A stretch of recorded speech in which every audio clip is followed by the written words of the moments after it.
Assalamu alaikum warahmatullahi wabarakatuh. Hordoftoota YouTube chaanaalii Ummi Zakariyaa akkam naga jirtu fayyaa keessanii annaga qaba alhamdulillah. Harallee waan tokko qabadde dhufee jira. Akkamitti iimoo akka feenetti hoogganuu dandeenya wanta nu barbaanne qofa akka ajajamu cufuu dandeenya ka jedhu isinitti agarsiisa. Nafaana turaa namoonni YouTube chaanaalii kiyya faara wataatanii like, share, subscribe naa gochuudhaan na hordofaa. Yoo jaallattan maatii naa taasisaniin jala asumaan gara iimoo keenyaa seenna. Iimoo keessa yoo seenne jenne kallattimaan sitiingiidha kan nuti seenuu qabnu. Haala kanaan sitiingii seenna. Waan hundumaa sitiingii keessa arganna jechaadha. Eenyutu online irratti nu arga? Namni hundinuu akkamitti akka online irra nu argine yoo barbaanne, online keenya hidhachuu yoo barbaanne, profailii keenya hidhachuu yoo barbaanne, namnummaan arga lakkoofsa keenya fudhatee akka nutti hin dawwalle yoo hidhuu barbaaddan na hordofaa sin agarsiisa. Jalqaba irratti dhiifama. Jalqaba irra mallattoo qulfii tana tunna. Bakka kan yoo tunne lammaffaa isa kana tunna jechaadha. Haala kana yoo tunne akkanatti nuu fida. Eenyutu online irratti nu argaa, eenyu online irratti nu argine ka jedhu ilaalla. Akka namni hundinuu online irratti namnummaan lakkoofsa kan kee qabu hundi online irratti argu. Namni tasa ta'ellee ta'e iimoon kan kee yoo namarra bu'e namni hundinuu online irratti arga. Yoo akka namni hundi isa argu feete isa jalqabaa kana filattaa. Filannoon keessanii isinuma agarsiisa. Inni lammataa ammoo namni lakkoofsa keessan qabu qofatu isin arga. Namni si wajjin hiriyyummaa qabdan qofatu isin arga jecha isa lammataa kanarratti. Isa sadaffaa kan raayitiin kiyyammarra jiru kana yoo isarratti hidhattani eenyullee online irratti arguu hin danda'u jecha. Nama yeroo sana atiif inni wajjin chaatii kallattiidhaan barreessaa jirtan qofatu isin arga malee namni tokkollee isin argu jecha.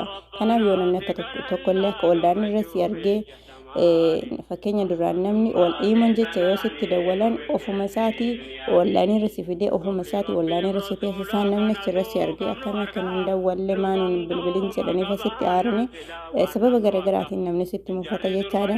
Amma ammoo haala san iimoon waa hedduu jijjiiree jira, waa hedduu waan babbareedaa fidee jira. Kanaaf isa sadaffaa kanarra yoo barbaaddan dhooftanii namni tokkollee isin arguu hin danda'u jecha. Inni lammataa bilbila. Ka bilbila isa lammataa kanarra tunna ni argitan jedhe yaada. Ka barreeffamaati jecha. Ka barreeffama isa bilbilaa kanarra isa lammataa kanarra tunna dhiifama. Ka lammaffaa kanarra tunne yoo tunne barreeffama keessan daddafanii ilaalte moo hin ilaalle akka agarsiisu kun inni ijoo mallattoodha isinitti agarsiisa. Daftee ilaalte moo daftee hin ilaalle barreeffamni isiin namni sun sitti barreesse ilaaltee jirta moo hin ilaalle ka jedhu agarsiisa.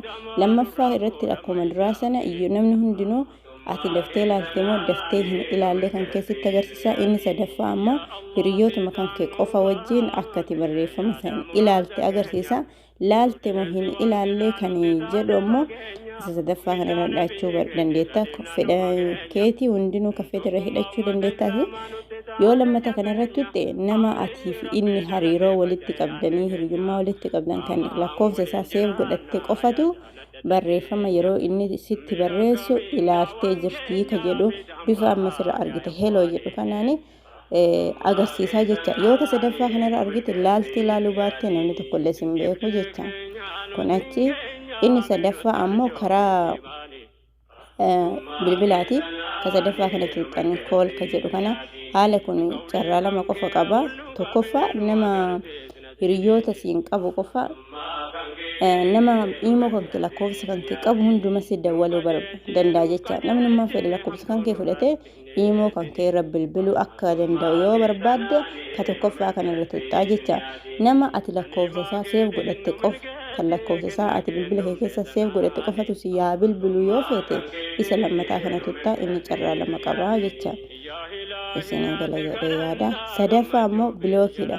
Bilookii kana namni hedduu nama bilookii godhee akkam irraa hiika jedhee ni rakkata. Yeroo bilbilaa jecha bilbila qofa ofirraa hidhuu dandeetta. Sitti barreessuu ni danda'a garuu si bilbiluu hin danda'u.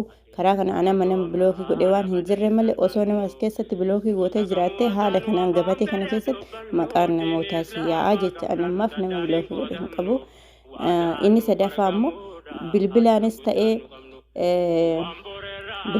ta'ee karaa miseejjitiin akkasiin qunnamne yoo barbaadde akka as keessatti bilookii gootee yoo jiraatti yoo hiikuu barbaadde fakkeenya akkanatti si dhufa akka maqaan kun na dhufetti si dhufa ati ammoo isuma kana gootee kun mallattoo kana aadi ka jedhu kana aadi goote jecha bakka bulee kana tuqxee aadi goote bilookii irraa isa hiitta hidhaa irraa bilisa sabaaf ta'e jechaadha.